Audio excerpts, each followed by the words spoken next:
Hi అండి. ఎలా ఉన్నారు అందరూ? ఏటోనండి మార్నింగ్ నుంచి సడన్గా దగ్గు జలుబులా అయిపోయింది. అయినా సరే నేను వీడియోలు చేయడం ఆపనుగా, మిమ్మల్ని వదలనుగా. సరేనండి, మాటలన్నీ తర్వాత మాట్లాడుకుందాం. ఫస్ట్ అయితే మా బావ తెచ్చిన చేపల్ని ఎలా చేయాలో చూసేద్దాం రండి. ఫస్ట్ అయితే చేపల్ని నీట్గా వాష్ చేసుకోవాలండి. వాష్ చేసుకున్న తర్వాత దాంట్లోకి కొంచెం వాళ్ళు చేసేవాళ్ళు చెప్పారంట, ఇది కొంచెం పసుపు, ఉప్పు, నిమ్మకాయ వేసి బాగా వాటిని ముక్కలకు పట్టించి కొంతసేపు మనం రెస్ట్ ఇచ్చి వండితే చాలా బాగా వస్తుందనేసి, అందుకని చెప్పేసి నేను ఏం చేశానంటే ఒక నిమ్మకాయ, ఉప్పు, కారం, పసుపు, మసాలా, హోమ్మేడ్ గరం మసాలా, నెక్స్ట్ ధనియాల పౌడర్, జీలకర్ర పౌడర్ వేసేసి చేపలకి బాగా ముక్కలకి అనేది పట్టించేసానండి.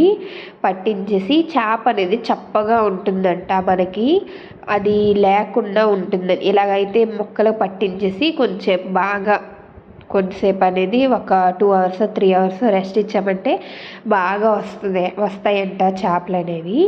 అందుకనిసనే మాకైతే చాలా టైం ఉందండి, ఎందుకంటే ఆఫ్టర్నూన్ పంపించారు మా హస్బెండ్. అవి నేను కొంచెము ఇలా ముక్కలు అనేవి పట్టించేసి ఫ్రిడ్జ్లో పెట్టేశాను, మంచిగా అవుతాయి కదా, మ్యారినేట్ అవుతాయి అనేసి. ఈవినింగ్ నైట్ 8 o'clock ఆ టైంకి వండాను అనుకోండి, ఆఫ్టర్నూన్ 12:30కి బాగా ముక్కలకి ఉప్పు కారం పట్టించేసి ఫ్రిడ్జ్లో పెట్టేసి నైట్ 8 o'clock నేను వండాను. నిజంగా చెప్తే నమ్మరు, ఇప్పుడు నాకు వాయిస్ ఓవర్ ఇచ్చేటప్పుడు కూడా లిటరలీ నోట్లో నీళ్ళు ఊరుతున్నాయి, అంత టేస్ట్గా వచ్చాయండి నిజంగా. వాళ్ళు మనకు కానీ నేనైతే మాత్రం ఫస్ట్ టైం ఈ చేపల పేరు వినడము, నెక్స్ట్ ఈ చేపలు వండడం కూడా. వాళ్ళు కానీ చెప్పపోయింటే మనకి ఇంత మంచి టేస్ట్ అనేది వచ్చిండేది కాకపోయిందేమో. నేను వాష్ చేసేసి నార్మల్గా ఫ్రిడ్జ్లో పెట్టుకుండేదాన్ని, తీసి ఎప్పుడు వేపినట్టుగా ఉప్పు కారం వేసేసి కలిపేసి ముక్కలనేమో చందులో అద్దేసి నూనెలో వేసేసి ఉండేదాన్ని. అందుకనేసి లేకపోతే ఇంత పర్ఫెక్ట్గా అంత నీట్గా వచ్చిండేవి కావేమో. చాలా బాగా వచ్చేయండి టేస్ట్ కూడా, ఉప్పు కారం మసాలా అయితే భలే పట్టింది ముక్కలకి, సూపర్గా వచ్చాయండి. మీరు కూడా ఈసారి కానగర్తలు తెస్తే ఇలాగే పులుసు పెట్టుకొని ఇలాగే ఫ్రై చేసుకోండి.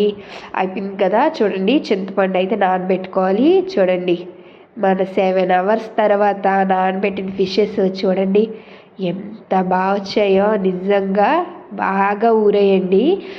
తల్లన్నీన కలిపి పులుసు పెట్టాను, ముక్కలన్నీ కలిపి ఫ్రై చేశానండి. ఎక్కువ లేవు, 8 ముక్కలే, అవొక 4 ఇవొక 4.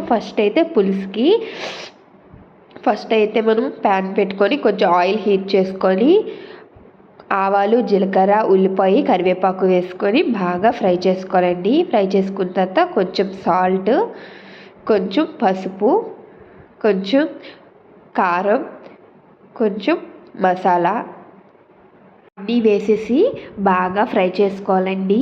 ఫ్రై అయిపోయిన తర్వాత చేప ముక్కలు కూడా వేసుకొని, చేప ముక్కలు కూడా చూడండి ఇటు అటు ముక్క అనేది తిరిగేస్తూ, అన్ని చేప ముక్కలు తిరిగేస్తూ ఒక 10 నుంచి 15 నిమిషాల వరకు చేప ముక్కల్ని బాగా వేపుకోవాలండి. వేయించిన తర్వాత అప్పుడు ముందుగా నానబెట్టుకున్న చింతపండుని రసం బాగా పిండి వేసుకోవాలి. చేప ముక్కలు బాగా ఫ్రై చేస్తే మనకి నీసు వాసన అనేది కొట్టదండి. చేప ముక్కలు బాగా ఊరే కదండి, ఒక 7 hours చాలా బాగా వచ్చాయి. ఇదిగో చూడండి, ఫ్రైకి అయితే మనకు తెలిసిందే కదా, ఉప్పు కారం పసుపు పెట్టాం కదా, అదే వేసేసాను. పులుసుకి అయితే కొంచెం ఉప్పు కారం మసాలా ఎక్స్ట్రా పడుతుందని నేను వేసుకున్నానండి. దీనికైతే అసలు ఏం వేయలేదు, అవే అలాగా ఆయిల్ వేసేసి మనం కడిగి పెట్టుకున్న ముక్కల్ని అలాగా ఫ్రై చేసుకున్నాను.